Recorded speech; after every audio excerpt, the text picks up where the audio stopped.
What is going on, everybody? My name is Alan. This is Project Elevate, and today 2K has dropped the gameplay blog detailing some of the new additions to 2K. So see, these are some of the highlights. This is from Operation Sports. Shout out to OS. Here's some of the highlights here. Defensive AI. We heard this earlier at some point. Completely rebuilt shot contest, blocking systems, significant update to the fundamental defensive rotations, and much more. Shout out to my guy Bazaar, who's taken over on the defensive side, previously doing the offensive side, so he's responsible for the freelances and whatnot, plays all that stuff that you guys love to cheese with.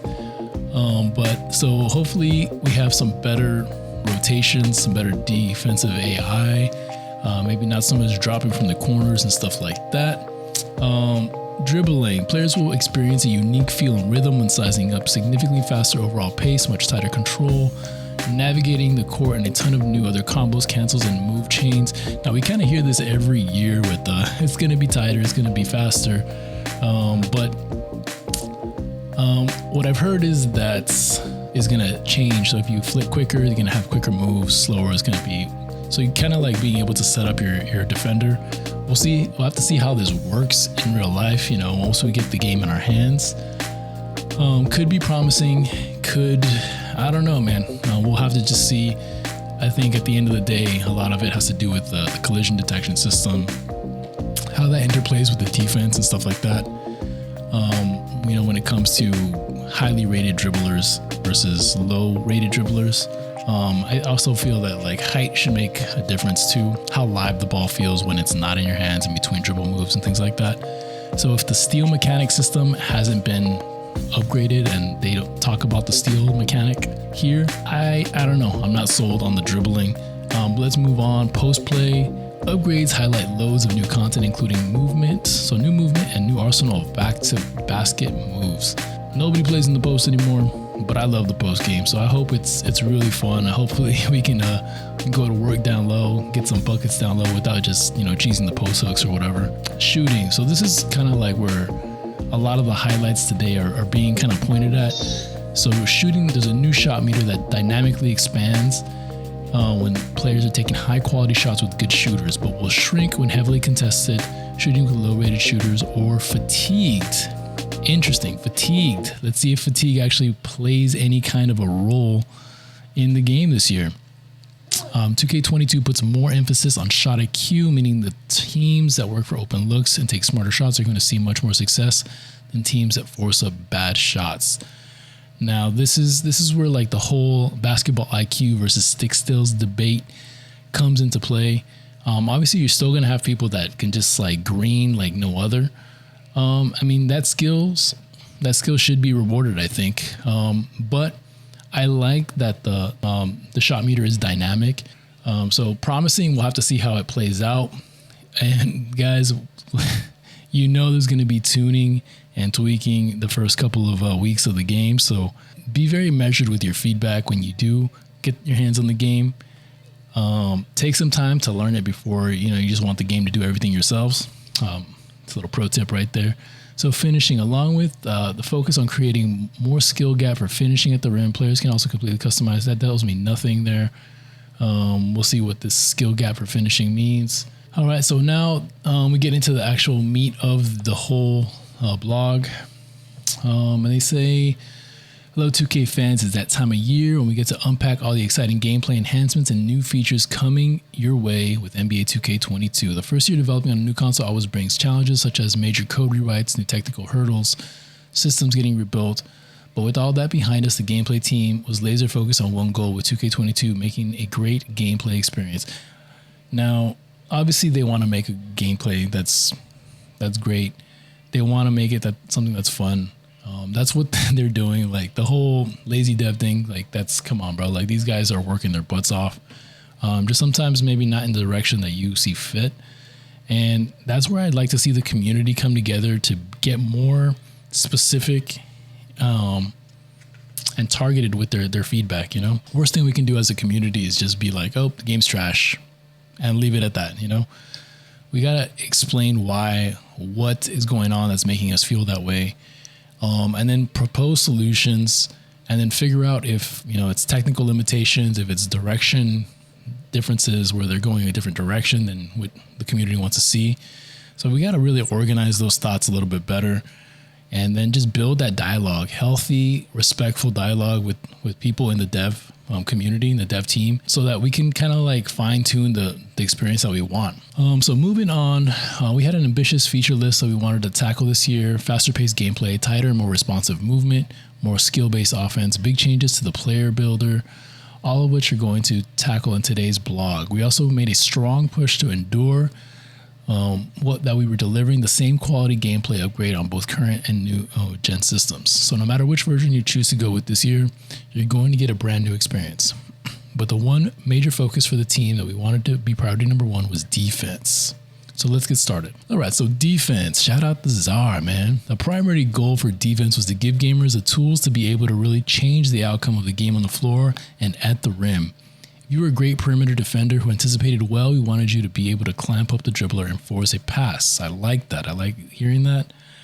I think that super highly rated, skilled, shut down, lockdown defender, they should be a force out there just as much as an offensive weapon is, you know? So if you were a rim protector, we wanted to give you the ability to send away weak shot attempts at will. Our engineers were determined to achieve those goals, and we were extremely happy with the results. The contest and blocking systems were completely rebuilt, leading to several new snatch blocks, volleyball spikes that never happened before. This also paved the way to reward basketball IQ much more in our shooting systems. The shot contest rewrite removed the ghost contest that many complained about, and this year being out of position or not getting a hand in the shooter's face will lead to some easy buckets for the offense. Like what I'm hearing so far, that was a big complaint. The term ghost contest was such a huge thing. Was a reason why people really racked up the prices of blinders and stuff like that. So hopefully that kind of works kind of more in tune to how it's supposed to, as far as getting the right kind of hit boxes around the players for contesting and all that. All right, so moving on the other hand, properly crowding shooters with good contests will result plenty of breaks and air balls, as they should. So far it sounds good. The defensive part of it sounds really good, promising. No mention on the steals yet, which was my biggest pet peeve in 2K. Actually, the past couple of 2Ks is just steal. The way the steals are calculated, the steal mechanic, not so good, man. Okay, for floor defenders, body up rides and bumps feel much more rewarding, as the motion team has dramatically improved the feel of off-ball defensive movement. Unwanted bump steals and snatchy body ups have been reduced in favor of giving both the ball handler and the on-ball defender more freedom of movement and respected input. Shifts, launches, stops, and cuts all feel much tighter, and with even more new-gen foot planning improvements, you'll see a lot less sliding on both ends of the floor. Okay, so obviously that's all good. The de facto mode to get steals was bump stealing. We all know that. It was just like, yo, let's get bumpy, let's bump steal, because we know like reaching was not gonna work. Let's see what they say about steals. Also received an upgrade with a greater emphasis placed on steal attribute. Low-rated stealers get sluggish animations that punish them when they reach, while highly rated stealers with good timing and opportunity will be able to pick pockets at a much higher rate. Oh my gosh, that sounds like music to my ears. The big key here that I'm seeing is low-rated stealers get sluggish animations that punish them when they reach. That's huge. My dream for the steal system, and I know this is a weird random little section that I just always talk about, but a steal system that rewards the actual collision when you properly time, and the differentiation between the high rated and low rated steal is the animation speed and like accuracy, you know?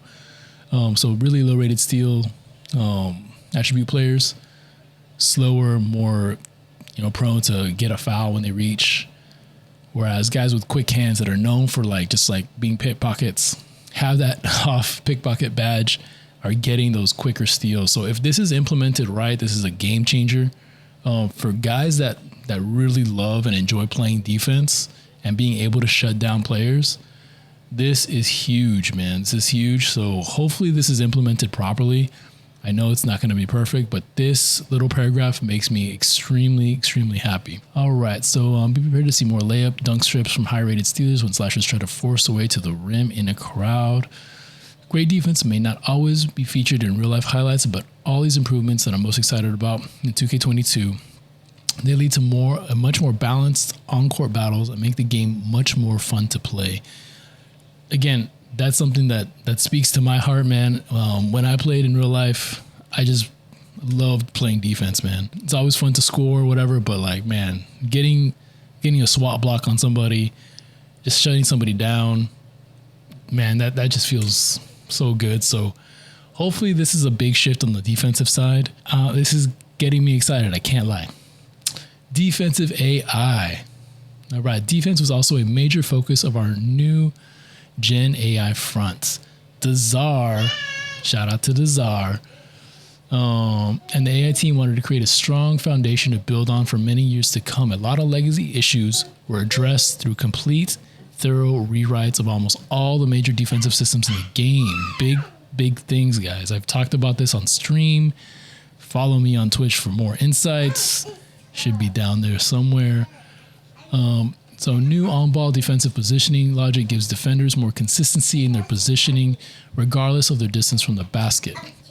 This enables a much less jittery defender who knows where they are, where they want to be in all phases of defensive positioning. This, along with motion improvements, allowed us to tighten up general defensive positioning, which means gamers will feel more defensive pressure on ball than was present in last year's game. And that's kind of big, man. If the defensive positioning feels right, especially if there's a differentiation, again, with like low-rated steal or low-rated defensive players and highly rated, like those shutdown guys should be able to just kind of clamp you up. There's guys in the league that just, you know, when they're locked in, one that comes to mind from back in the day, man, was Tracy McGrady going off and then Kobe just locking in and just shutting him down, man. When you have that defensive juggernaut, he should be able to totally shut down your average to below average offensive player and make life very difficult for the higher rated players, you know. Never going to shut down the top guys in the league, but you got to make their life difficult, you know. Brand new hedge defender logic and behavior give the catch hedge defender a specific focus on how they react to the ball handler. In the past, the hedge defender's primary focus was their man, which led to the AI actively abandoning the ball handler. This cascaded into several issues. The ball handler would have an open lane, which in turn would force help to come from the strong side, leaving easy open jumpers. So this is where like the dropping from the corners thing comes into play. This is what it's talking about here. Hopefully that's been addressed. I know some people were like memeing about, you know, when corner defenders dropping. And when I read those things, just kind of knowing that the Czar was taking over the defensive side, I was like, all right, keep talking your ish, but I got faith in my man. This year, our hedge defender can focus on the ball and play two offensive players intelligently, covering the deepest threat. Our drive help was also built from scratch this year to give our AI help defenders more intelligence in their calculation for when to send help on a drive. We also increased the help defender logic, controlling movement speed requested in help situations. The AI will no longer send a defender to double a standing offensive player 30 feet from the basket when a user requests drive help in the defensive settings. This year marks the most significant update to the fundamental defensive rotations we've ever done. We now have the ability to have both single and double rotations to take away the first or second passing lanes once help defense is triggered. This creates more opportunities for a second or third pass to find the open shooter. We also gave our AI the ability to anticipate certain play actions like floppy or down screen actions. Now, when the AI properly detects these situations, the off-ball defender can now go into what we call chase behavior. This helps AI defenders take the proper route around screens to put themselves in a better position to navigate and avoid screen contact. Okay, so what this is all telling me, and if you watch some of the best guys in the community play defense, this is kind of like what they're already doing on their own, is that they're anticipating the second and third passes. So when they've already shut down your primary option, they know where you're going to go next and then where you're going to go after that. So they're going to put themselves in position to show, recover, switch. This is something that Ty Debo does incredibly well. He's going to switch. He's going to flash that defender, immediately rotate, put another guy in position, immediately rotate, and he's going to get one of those passes. You know, he's going to go the other way. He's going to shut that down. So it seems like they're trying to incorporate some of this AI into AI logic so that they're playing more in that fashion. And you're going to really have to understand where your openings are. You're going to have to read the defense to see where the help is coming from, you know. There's a bunch of stuff, but there was one time I was listening to Kobe speak about the defense, you know, how he kind of sees everything. And obviously his mind was amazing for defense. So he was hardly ever paying attention to his primary defender. He was always trying to see where the help was coming from so he can make the proper play after he beat his defender, because he was so confident in being able to beat his defender. The more AI gets infused with this kind of real life logic, the more we have to, you know, make real basketball decisions as far as how to beat it. And ultimately that leads to a better game, you know. The more basketball thinking we have to do in the game and not just kind of like, how do we break the mechanics of the game, the better product we're going to have.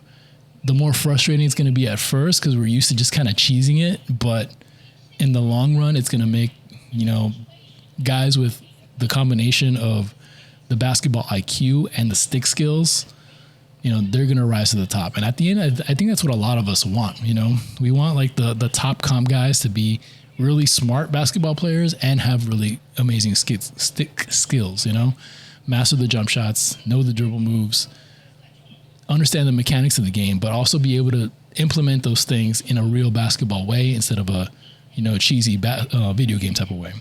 So I'm gonna pick it up here. This helps the AI defenders take the proper route around screens to put themselves in a better position to navigate and avoid screen contact. This helps with the overall flow and spacing on both sides of the ball. Lastly, we added a brand new cutter help defensive system. This system helps to fill in defensive gaps and sends help anytime a player has a clear path to the rim.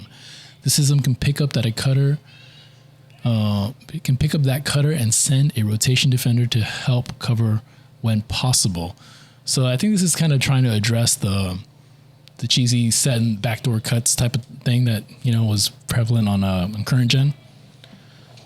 And again, I think that good defensive AI and good offensive AI, like, to be kind of realistic, it does have to break down sometimes, because if it was perfect, trust me, you guys would hate playing this game offline or even against off-ball defense. Like if nobody ever missed a rotation, like, it would be hell, you know? And that's not real life either, because obviously there's the defensive schemes in the NBA. There's super high IQ guys that hardly ever make a mistake.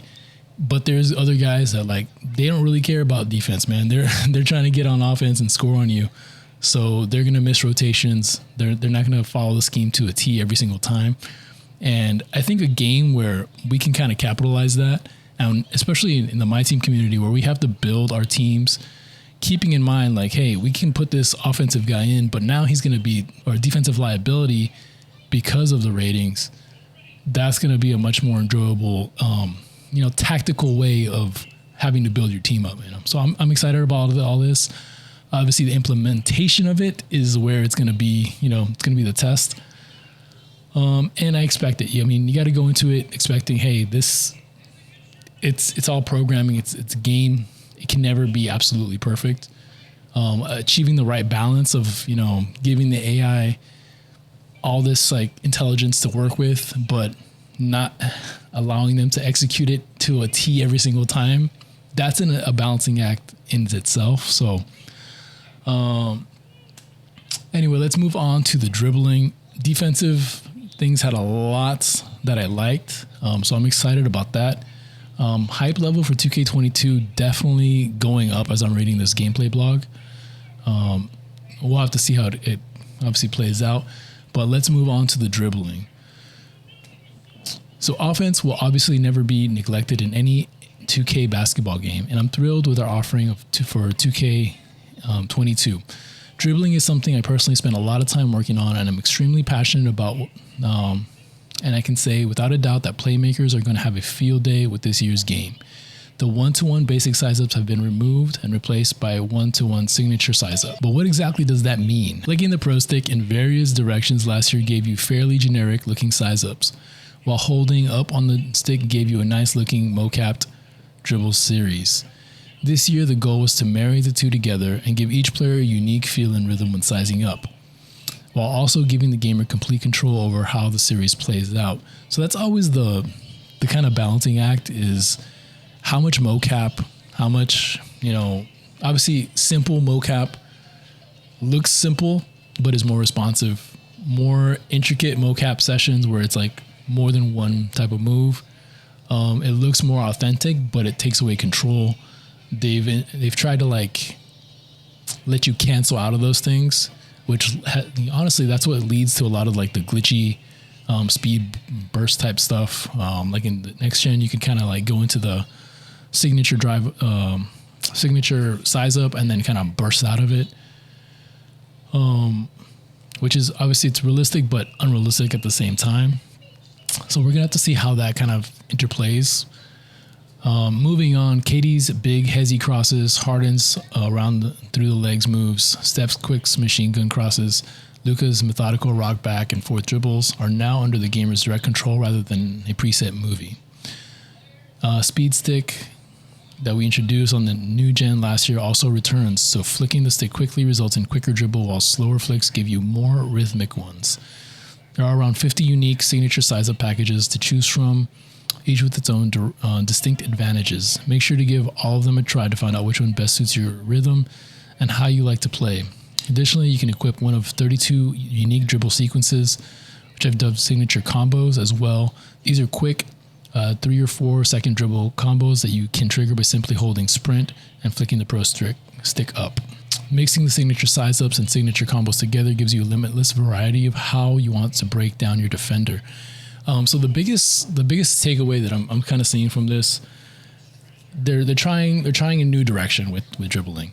So hopefully it's good and not crap, but a big thing, especially as 2KDBs kind of risen to popularity, is the community is very, very focused on the meta sigs. Hey, this is the best one, The only way for 2K as a developer to get rid of that kind of, this is the meta, if you don't have this, the player's unusable type of mentality, is to make multiple styles effective, And there are players that are just like really quick with the dribble, very effective.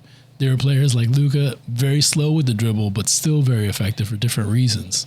And I mean, I've played against guys like that, like not super quick, but just the handles are rock solid. You could never steal the ball from him. And they were just going to get to the basket. And you're like, bro, like how, like you're not super like quick or shifty or, they had their own style. They had their own rhythm that you had to account for. So if 2K can somehow manage to interplay that with defensive and, having to guess right, obviously in the past, the quicker dribble styles, the quicker jump shots have always been like the best suited things in the game. So it's going to be interesting how this plays out. It seems like they're trying to get more control of the rhythm and the speed of the dribbles with the quicker or slower flicks and stuff like that. So it's going to be interesting because obviously if you've ever played, some of the hardest guys to guard are the guys that just change pace incredibly well.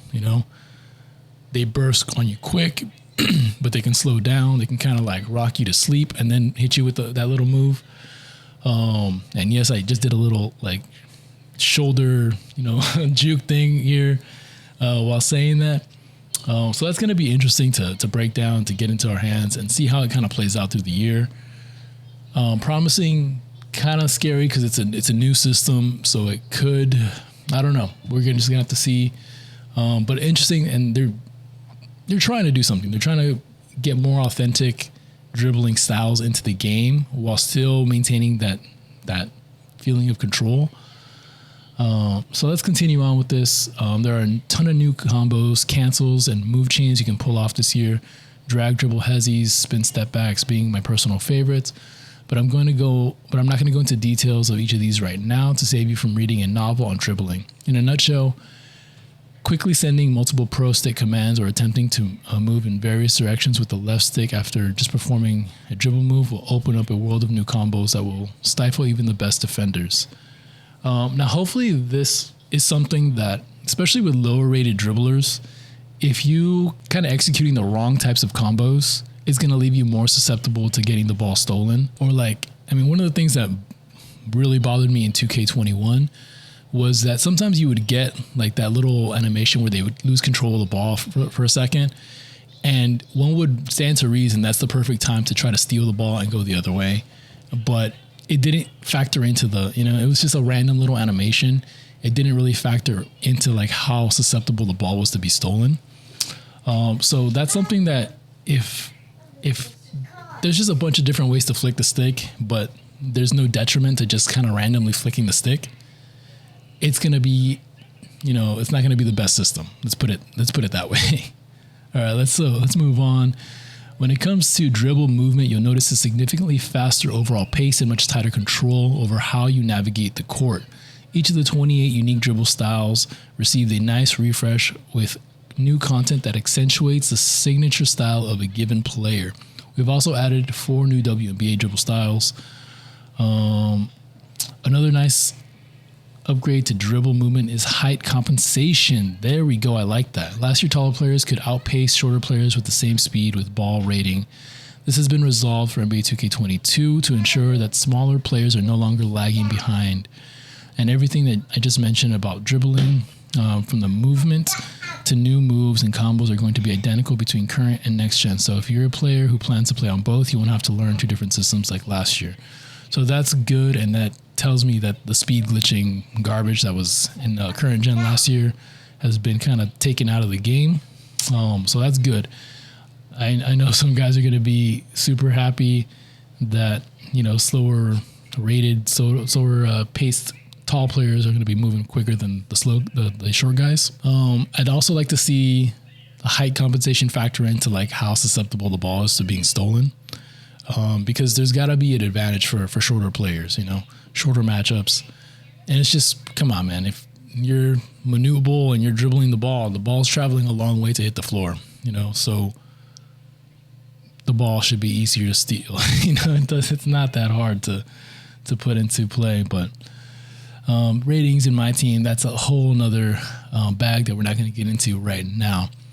Let's jump into post play, man. Post play, obviously, almost extinct in the NBA, but one of my favorite things to do in real life, one of my favorite things to watch, whether it's bigs or guards that can just post up, it's Jordan, Kobe, Gary Payton working in the post, whatever, or the big guys having their own styles.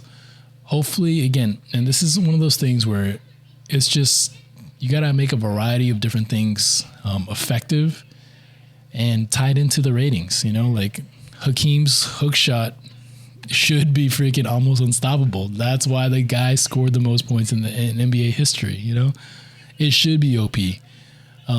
But that doesn't mean that, somebody else's should be as OP. There's got to be a huge separation between what a 99 rating and like an 80-something rating or a 90 rating even, what that signifies and translates, how that translates into the game, But anyway, so post play. Now a little treat for the bigs. We spent a lot of time upgrading post play with loads of new content, including new movement and a new arsenal of back to the basket moves. Similar to face-up ball handling, many of the new moves are cancels and aborts. For example, start a post spin by twirling the pro stick, then immediately move the left stick in the opposite direction for a spin back.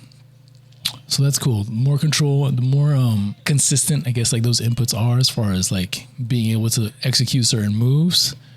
That's going to be really cool, man, because being able to kind of fake out a defender by actually, knowing how to like have a go-to move and having having a counter to that move and a counter to that counter. That's what kind of separates some of the bigs is like, bro, if the guy's going over his right shoulder every single time, okay, you take that away, but he can go over the right, he can go over the left, he can hit you with the fade, the spin, the fake, the up and under. Then you're just kind of like, you're lost, man. You're just in the spin cycle and getting schooled out there. So there are also new R2, RT fakes that keep you engaged in post, allowing you to chain multiple fakes together without disengaging. You can also take advantage of new disengage face-up moves and controls to help you avoid steals, new hop shots, fades, hooks, and better pull chair mechanic. There's also a great combination of fakes once you've mastered the controls. So that's really cool. A lot of it is, the shoulder fakes, having those moves that kind of sell the defender on what you're going to do and being able to counter.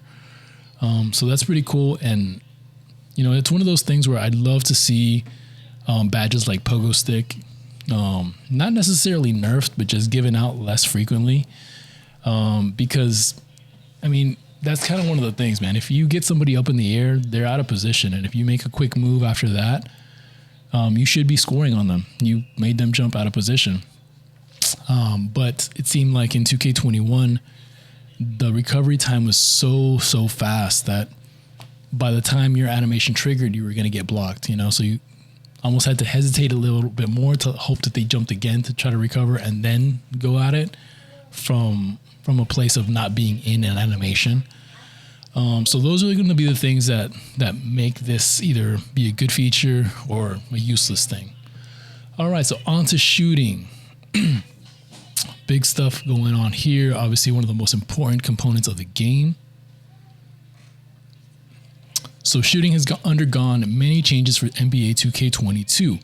There's a new shot meter with a dynamically resizing make window. This window will expand when you're taking high quality shots with good shooters, but will shrink when heavily contested, shooting with low rated shooters or fatigued. And fatigued is a big key there.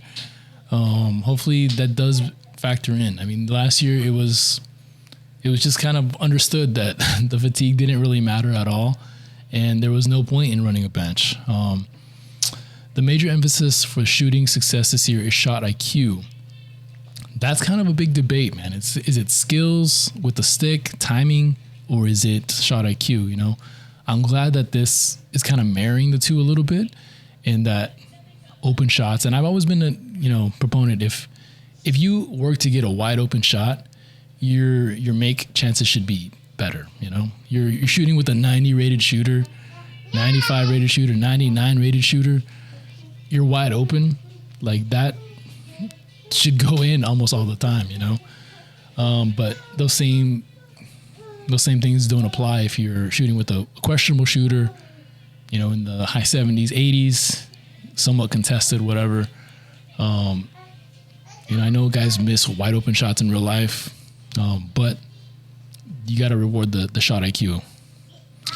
Okay, the teams that work for open shots, the teams that work for open looks and take smart shots are going to see much more success than the teams that force up bad shots. It sounds elementary, but it's something we really keyed on this year to make quality shots was more or less overshadowed by ratings and stick skills.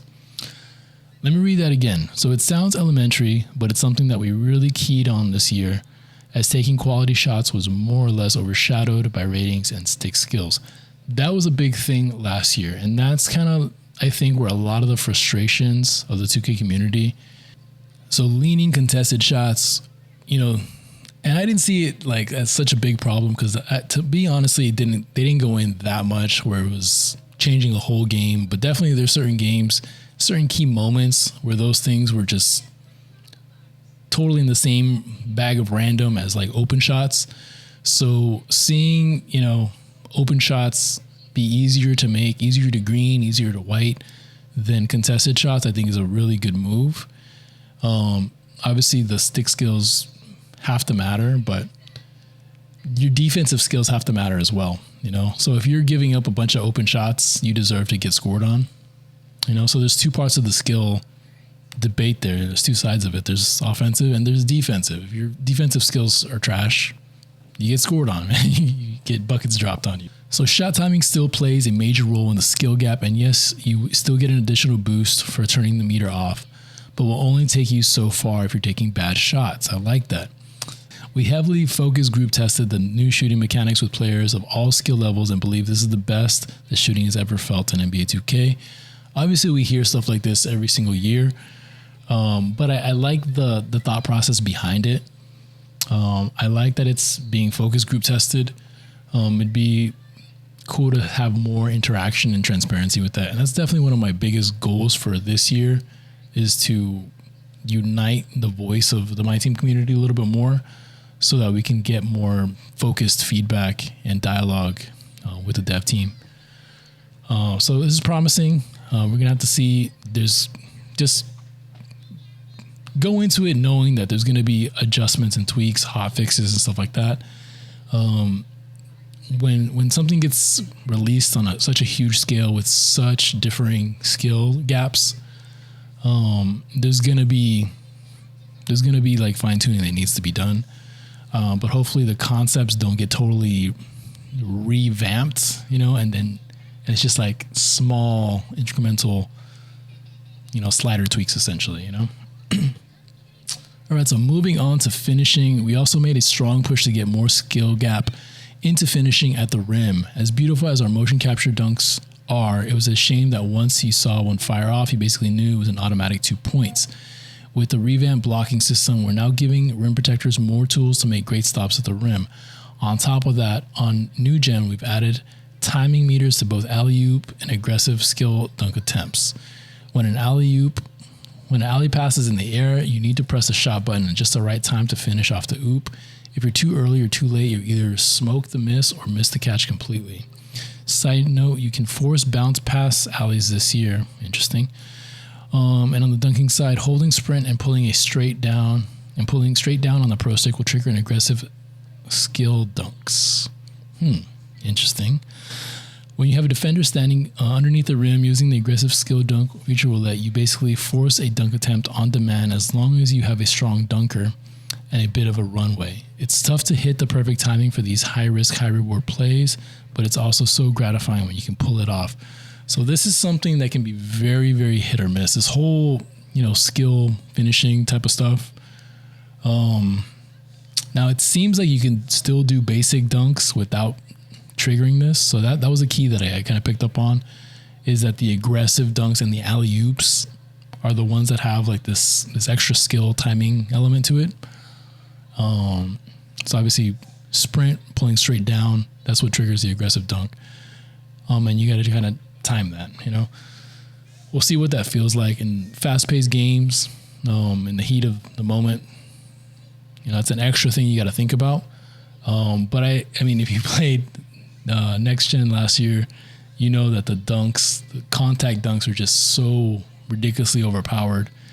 And you kind of just felt like, bro, they were going to just kind of animation their way through you and dunk on you. So I like this. I hope it leads to some good balancing as far as not seeing so many contact dunks.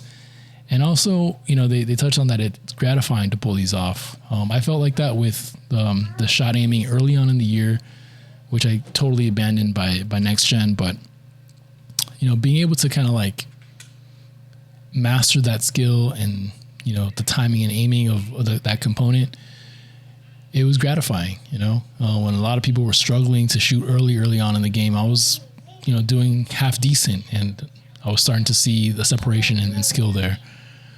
So I was upset when they kind of changed everything. So we're going to have to see how this goes. The aiming with the layups and stuff like that last year was definitely a lot more difficult for me to grasp than the shooting. So we're going to see. I like that it's not on every single dunk. It's basically on like those hard, aggressive contact dunks. So we'll see. Jury's still out on that one. So that seems pretty interesting, pretty cool. Let's jump into some of these new badges. All right, so fast twitch, ability to get off the floor quicker for standing, layups, and dunks. Okay. I guess that's like the counter to pogo stick. Grace under pressure. The names on some of these badges, man. Ability to convert standing layups more effectively. Limitless takeoff, ability to soar from further away on driving dunk attempts. So it's like a range extender for your dunks. Interesting. Mouse in the house, ability for bigs to finish over shorter players more efficiently. And that's something that's cool. Obviously in my team, towards the end of the year, everybody has like every badge. So none of this really matters because it kind of breaks the game. I'm still, man, like I'm in the camp of like, you have to really regulate how you overjuice your My Team cards as we get to the end of the game. so that you don't totally just break the game. And you keep an identity to certain players where they're going to be a benefit. You know, sometimes there's no benefit to using a card because every other card, you know, that has a better animation package has the same perks of using that one card. You know, Shaq is always my favorite one. You know, like if Shaq can't bully Bulbul, like why the hell would you use Shaq over Bulbul, you know? Unstrippable, ability to secure the ball better when gathering for a layup, dunk, in traffic. Chef, ability to knock down Steph-like off-dribble deep threes. That's funny. They named it after Steph. Limitless spot-up, ability to hit logo range threes off catch and shoot. Lucky 7, boost your ability to score when shooting early in the clock. Mismatch expert, ability to successfully shoot over taller defenders on a switch. That's interesting. I wonder how that's going to be applied. I mean, I guess attribute boost when it takes into account the defensive heights and whatever. But there's definitely guys like Chris Paul is a guy that, like, man, he gets a switch and he can shoot over the defender like so frequently, so successfully without getting blocked. You're just like, how, you know? But what I hope that means is that other players don't have that and are not given that, so that it differentiates a guy like CP3 versus other guys that, you know, you're going to be able to shut down with taller defenders more easily. Glue hands. This was kind of like the meme of the early news drops. Glue hands' ability to make difficult catches and quicker branch out to shot or dribble. So I just know not fumbling the ball so much, whatever. Shout out to Kwame Brown, baby. But I mean, again, we'll see how it all plays out, man. Hyperdrive. So boost the speed and effectiveness of moving dribble moves. So kind of like a quick first step type of deal, probably, but off of dribbles. Quick chain, boost the ability to quickly chain dribble moves together. Post playmaker, boost the effectiveness of both shots and moves when playing in the post. Triple juke threat, increases the effectiveness of triple threat fakes, jabs, and go-to moves. So I guess this is going to be something like, I wonder if this is going to affect the burst out of the triple threats. So ball stripper, ability to strip layup dunks more effectively. Hustler, ability to get those scrappy 50-50 balls quicker than opponents. Menace, significantly drops offensive ratings of opponents when you smother them. So those last two, like the hustler, man, that's where like I want like Dennis Rodman to be like one of the only guys in the game that has like Hall of Fame hustler, you know? Like he was uncanny at his ability to just track down those loose balls, fight for those 50-50 things, make those plays, and just like he gave you that energy that you needed. Like not everybody should have that, and you have to find a way, especially when you're talking about my team balance and gameplay, to make guys like that valuable and stand out, you know? The menace obviously ties into the defensive stuff that they've talked about. So guys like Scottie Pippen, Kirilenko, you know, Kawhi nowadays, you know, guys that are really going to just really drop when the abilities of players to score on them. I just hope everybody doesn't get these badges. Again, the more authentic 2K stays to those like player archetypes and kind of like personalities of the player, making those guys more individual, the more balanced and better the gameplay is going to be. I think that's something we just grossly overlook. You know, I call 2K21 Attack of the Clones, man, because everybody was just the same towards the end. Same SIGs, same this. All the ratings were all the same. All the badges were all the same. So 2K has to find a way to stagger their content to give us players that remain unique to their kind of build types. So I guess we're kind of getting towards the end. So that brings our total badge count to 80 with a number of existing badges, also getting some nice upgrades. There's a lot to choose from and many ways to impact the game. So the loadout feature is a welcome addition. Last but certainly not least, we've ported all 80 badges to current gen, a massive upgrade for our fan base. So no more difference between like blinders and steady shooter, which steady shooters is gone from the game from what I've heard. So that's good. It's gonna definitely take away the whole, well, this player is much better on current gen than the next gen. So they're unifying that, which is a good thing. One final My Player upgrade I wanted to call out is this new gen exclusive called Takeover Perks. These are modifiers that you can unlock and equip to strengthen your existing takeover abilities. I'm not going to list them out because I want them to be a surprise, but it's a great feature for your takeover system that adds a layer of depth and strategy to how you compete online. Speaking on takeovers, a couple of years back we had multiple takeovers, especially when you reach a certain, rating, whatever. And I kind of like that concept where players can have more than one type of takeover. And I think it would be really cool if those takeovers were specifically activated by, doing those types of things on the court. So a defensive takeover wouldn't get activated by simply making a bunch of buckets. You'd have to make defensive plays. Likewise, shooting, you'd have to hit a couple of jump shots in a row to really catch on fire from, like a shot takeover or something like that. Making that more dynamic, more rewarding, and more of a feeling of like, hey, like I'm getting hot in this aspect of the game. And eventually that spreads to other things where all of a sudden you're dominating both sides of the court, So that's something I'd like to see implemented in the future. So as far as the closing remarks, those are the main features I wanted to highlight for this year's gameplay courtside report. I feel like I've been typing too long already, but there's so much more that goes into the nuts and bolts of 2K's gameplay, and this blog barely scrapes the surface. Huge shout out to each of the gameplay devs who work tirelessly each year to build the best sporting game experience on the market. From the onset, it's the only one on the market, but yeah, I mean, 2K is definitely a much more polished, fleshed out game than than any other thing that we've seen, man. So shout out to the devs that make that happen, man. From the outset, our goal was to create a fun and competitive gameplay. I think you will agree that when you get your hands on the sticks, that the team has delivered that in spades.